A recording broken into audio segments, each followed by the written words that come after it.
So our next speaker will be Michele Polese, who already talked yesterday. At least that's the order that I have. We can afterwards. And so he already talked yesterday, but nevertheless, let me briefly introduce. He's research assistant professor at the Institute for the Wireless Internet of Things here at Northeastern University. He obtained a PhD from the University in Padua in 2020, and his research interests include open and programmable wireless networks, wireless testbeds, and open source software for networking. And he is talking about deploying an automated private 5G network with NVIDIA Aerial Research Cloud, OAI, and Open Run. Jim. Thank you. Thanks, everyone. So,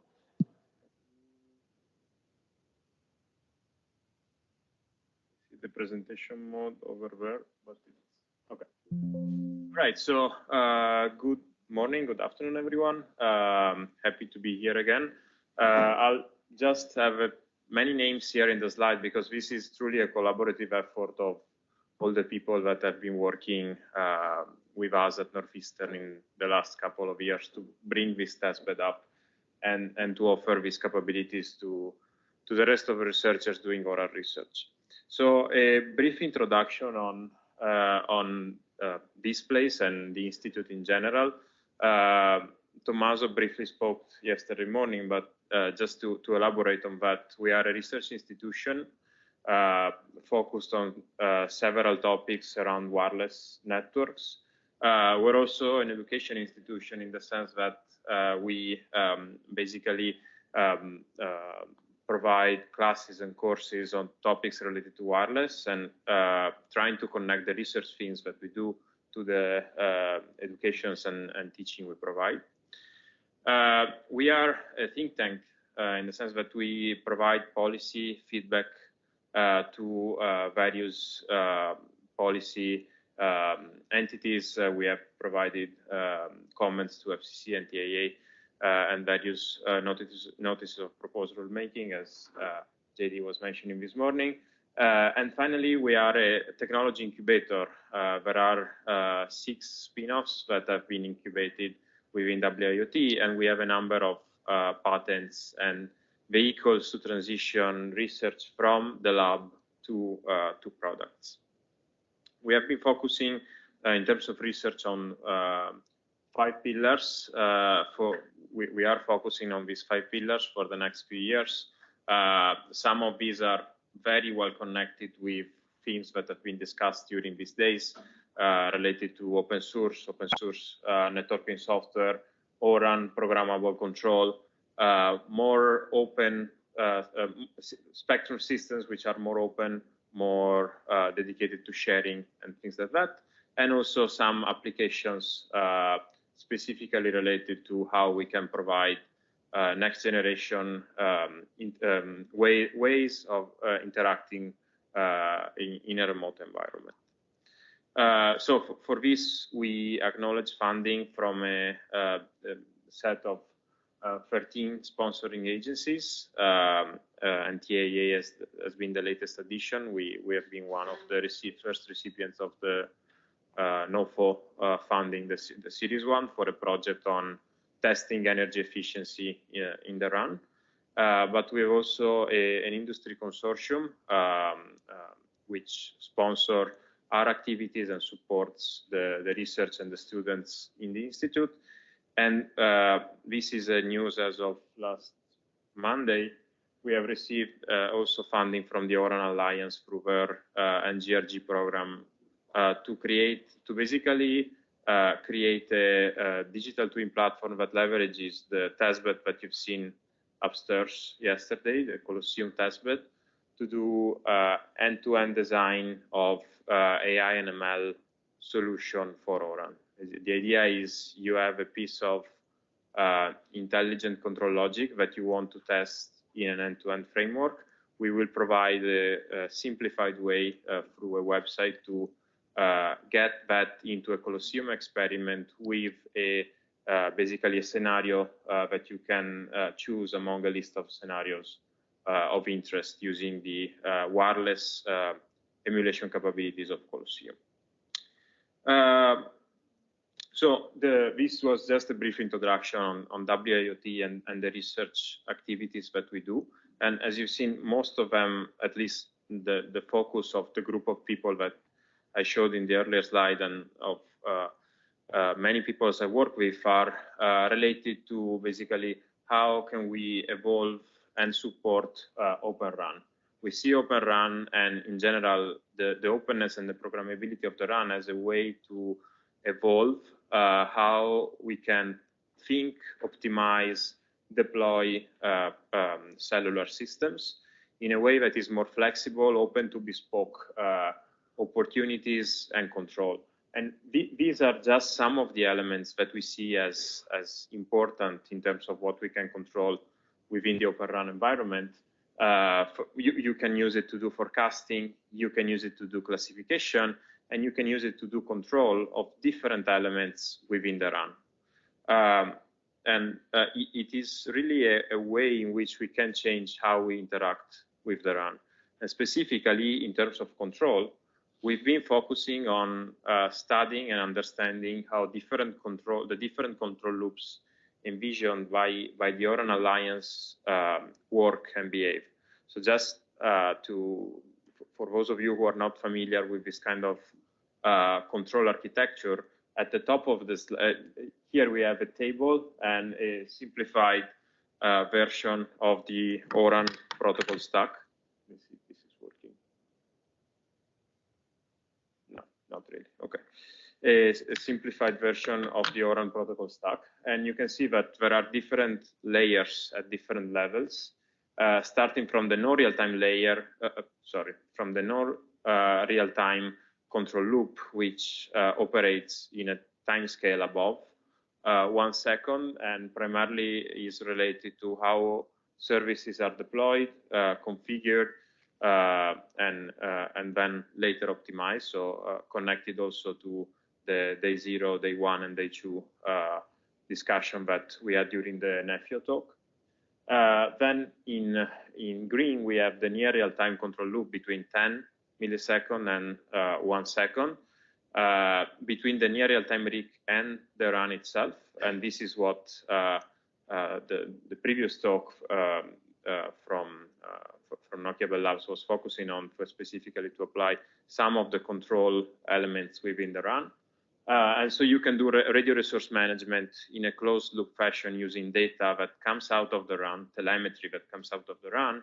You can process it and input back the control. And finally, we've been working with some of our partners and thinking at how we can further extend this architecture. And this is something we'll propose within the NGRG research stream too. So how can we extend this to real-time control using pluggable elements that in the CU and DU can embed customizable intelligence that can interact in real time with the control plane, but can also interact with the user plane of the network, basically bringing some programmable elements within this. So this is, in a sense, the context in which we've been operating and the areas where we've been focusing. And to do this, we have built a set of basically tools and research focus areas, which are summarized in this slide. So what you see at the center, Open6G, is what we call our collaborative research and development center, which is a industry, government, and academia collaborative environment, which has been basically spearheaded by an Anchor Award from the OUSD R&E Future G office, and now is extending into our domain thanks to the support of the consortium that I described earlier, the ORAN funding and other awards. So the Open6G Center, where primarily the activities are organized upstairs in the space where yesterday and also this afternoon you had the demos, but basically is the center where we are trying to collect all the relevant research and development activities within ORAN. And it's also an OTIC. We've been approved to be an OTIC by the ORAN Alliance at the end of last May. And so if there is any testing and integration or system integration activity that will be of interest for the audience, we're open to discussing that. We are in the process of doing our first conformance and interoperability tests during this month.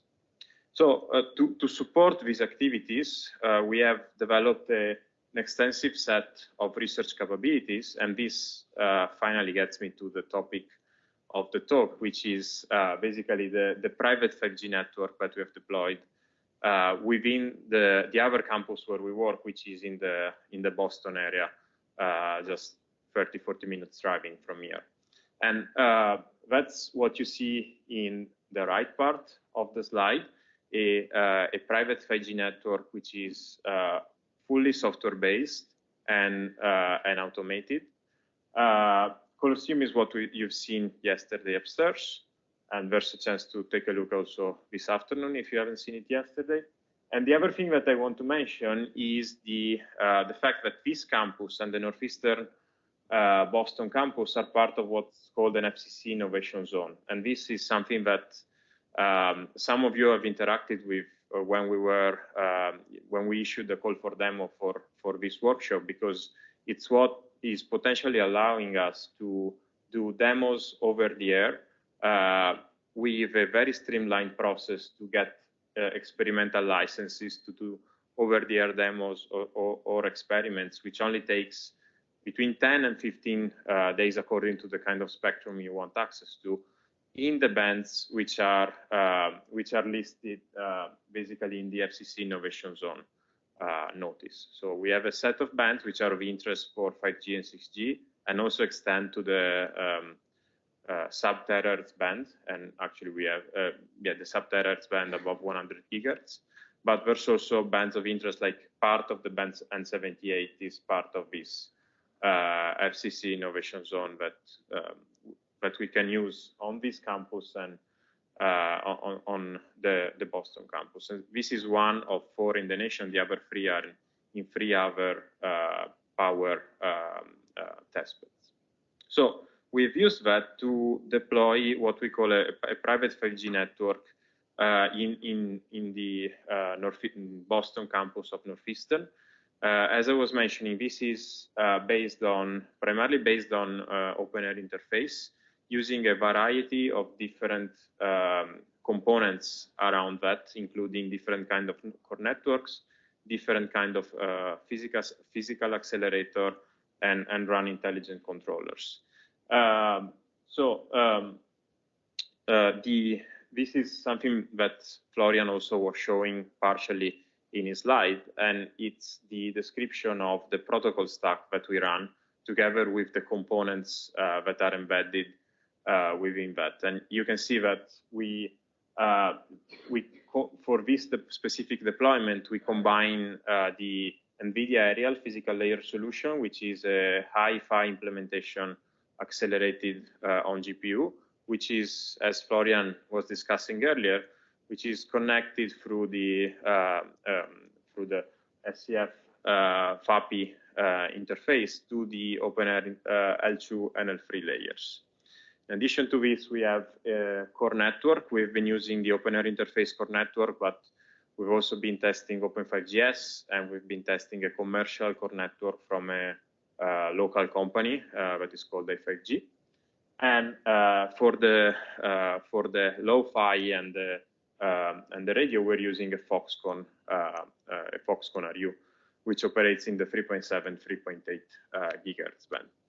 In addition to that, we have integrated a RIC that runs on our OpenShift cluster in the lab, and we have tested a variety of different UEs, including Quectel models, Sierra Wireless models, and OnePlus UEs with performance that is, I think, it's an interesting performance. There's still space for improvement, but a single cell can give us 550 Mbps in downlink and 60 in uplink. And actually, Davide yesterday was showing a demo of this upstairs, so you may have had a chance to see this network operational. So this is sort of the architectural and software bill of material that we're running. This instead describes the physical architecture that supports this private deployment, including on the right part of the slide, we have the Foxconn RU and the list of smartphones that we've been using. The frontal interface has been one of the most painful pieces of the infrastructure to deploy, including support for GPS, but it's there now. And then on the left part of the slide, we have the servers that use a combination, a dedicated motherboard that has a PCIe switch between the GPU and the NIC to enable direct memory access between the NIC and the GPU, so that the CPU is completely bypassed, and this allows basically a faster processing time for the packets of the frontal interface. And just to give you a sense of the scale, we have 8 of these servers where we can deploy CU and DUs. And right now we have 4 RUs in the lab. We are in the process of procuring 4 more RUs to provide coverage to 2 floors of the new building where we're moving within the next year. So this is what basically just a diagram to say that the component that you see on the right is the rack where we basically run this infrastructure, but it's also embedded in other systems that we run, and which are more based on software-defined radios that you see here in the last part of the slide. So we basically can either choose to run the 5G stack with NVIDIA Aerial and OpenAirInterface, or a full OpenAirInterface stack on the software-defined radios, which are connected to a grid of 64 antennas that we have around the ceiling. So we can decide which antenna we want to use to provide, for example, to instantiate a 5G base station, or which part of the network we want to use to instantiate a soft UI. Davide was showing this yesterday as part of his demo. This is a KPM XApp that runs on the near real-time RIC. The near real-time RIC is based on also on the OSC RIC, as in the previous talk, and has been deployed on the OpenShift cluster. And this is simply a KPM XApp, which is getting telemetry out of the RAN, storing it in an InfluxDB database, and then showing some of the metrics we collect, including MCS, downlink and uplink throughput within a Grafana dashboard. And we're working to basically extend XApp capabilities to also enable control of the RAN. This is basically part of the setup that we use for demos, and this is just showing an experiment where we have 4 UEs connected, and we run a speed test on each of them to measure throughput. And as I was mentioning, each of them gets roughly 130, so about 520 Mbps in downlink. So this was one part of the infrastructure which provides us with sort of a programmable component where we can run 5G testing, the 5G and O-RAN testing. The other part is the automation pipeline, and that's something you will be able to see in a poster this afternoon. So we have an automation pipeline based on OpenShift, which allows us to do 2 things: automatically deploy the infrastructure that you've just seen, and also do automatic CI, continuous integration, continuous deployments, and continuous testing. And this is just an example of a typical workflow we can run. Let's say we have a new functionality that we want to test. That's Leonardo developing the new functionality. You'll see him upstairs. We can package it as a patch, and then as soon as that's done, we can run a workflow which is completely automated. So everything in the pink box is completely automated, which basically goes through deploying this in a container, deploying it in the OpenShift cluster, instantiating a base station, and coordinating various Sierra Wireless modules we have deployed around the lab. There is automated testing that goes on with different kind of configurations. We collect the results. We can also do the same within Colosseum, so we can run a parallel test over the air and within Colosseum. we can collect the results and check if the new functionality actually still performs as intended, or if not, the test is failed, then Leonardo has to go back and re-implement the functionality. So this is just an example, and we're actually working with Florian, and we'll have a chat with Robert to see if there are opportunities to further integrate this within the OAI pipeline. I'll just skip this for the sake of time, but it was the description of where this is running. And this is basically an illustration of the dashboard. And we've been running this pipeline since the beginning of July, basically testing 4 times a day, every 6 hours, and averaging the test for the day. So this is basically throughput history of different versions of OAI that we have deployed, each with a different weekly tag. And this is primarily for the run. We can also support basically automation of